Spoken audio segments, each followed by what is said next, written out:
Katanya tahun 2025 saat ini menjadi titik balik penting bagi perekonomian Indonesia.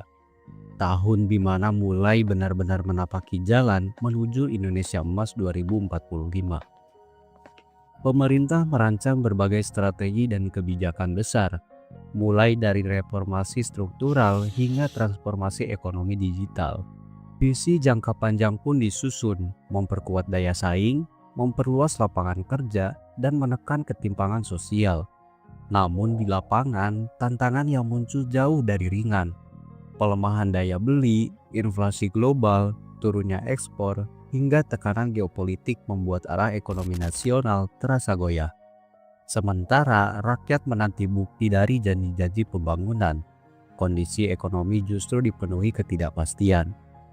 Apakah Indonesia benar-benar sedang menuju kebangkitan ekonomi, atau justru mulai melangkah ke jurang yang lebih dalam? Mari kita simak.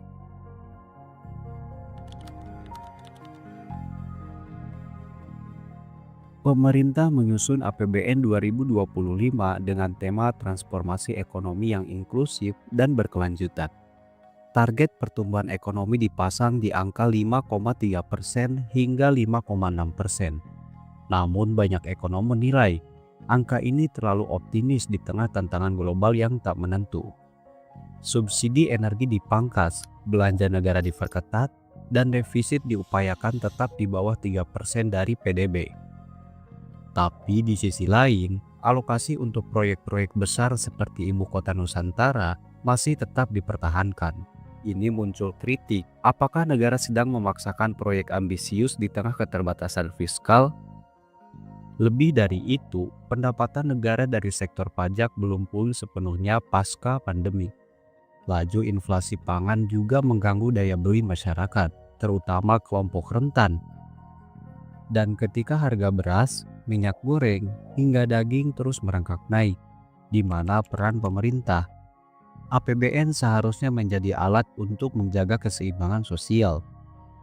Tapi dalam kondisi sekarang justru terkesan seperti tambalan jangka pendek, bukan solusi jangka panjang.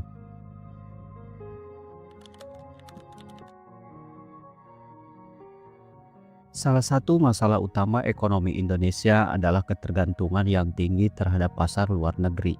Saat Amerika Serikat menaikkan suku bunga acuan, modal asing mulai hengkang dari negara berkembang seperti Indonesia. Ini menyebabkan tekanan terhadap nilai tukar rupiah dan menimbulkan kekhawatiran akan krisis seperti 1998.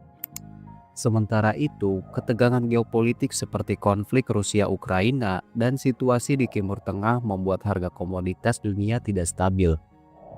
Dampaknya, harga energi di dalam negeri ikut terguncang. Biaya produksi melonjak dan inflasi semakin sulit dikendalikan. Lalu bagaimana dengan sektor pangan? Indonesia masih mengimpor bahan pangan penting seperti gandum, kedelai, dan gula. Di tengah krisis pangan global, ketergantungan ini sangat beresiko. Jika negara-negara eksportir membatasi pasokan, Indonesia bisa mengalami lonjakan harga dan krisis ketersediaan pangan. Masalah makin rumit ketika kita menyadari bahwa produksi dalam negeri pun belum optimal. Alih-alih memperkuat ketahanan pangan, kita justru sibuk menambal kebijakan demi menjaga citra politik.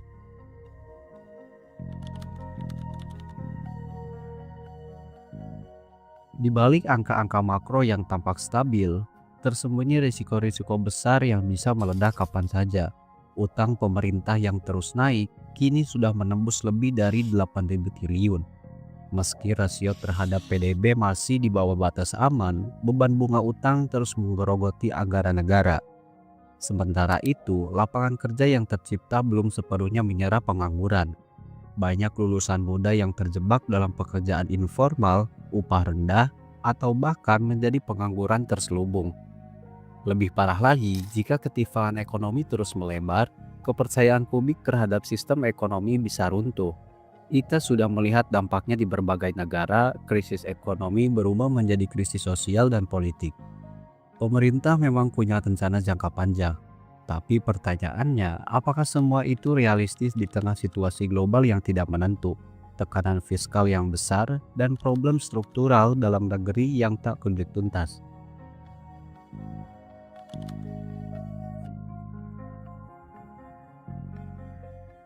Ekonomi Indonesia di tahun 2025 berada di persimpangan jalan.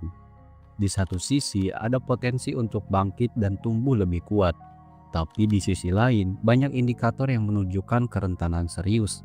Pertanyaannya kini, apakah kita akan bergerak ke arah stabilitas dan berkelanjutan, atau justru mengulang kesalahan masa lalu dan terjerumus ke jurang krisis? Bagaimana menurut kalian? Apakah Indonesia siap menghadapi badai ekonomi global, atau justru sudah diambang gagal total? Tulis pendapat kalian di kolom komentar. Jangan lupa like, share, dan subscribe untuk video menarik selanjutnya.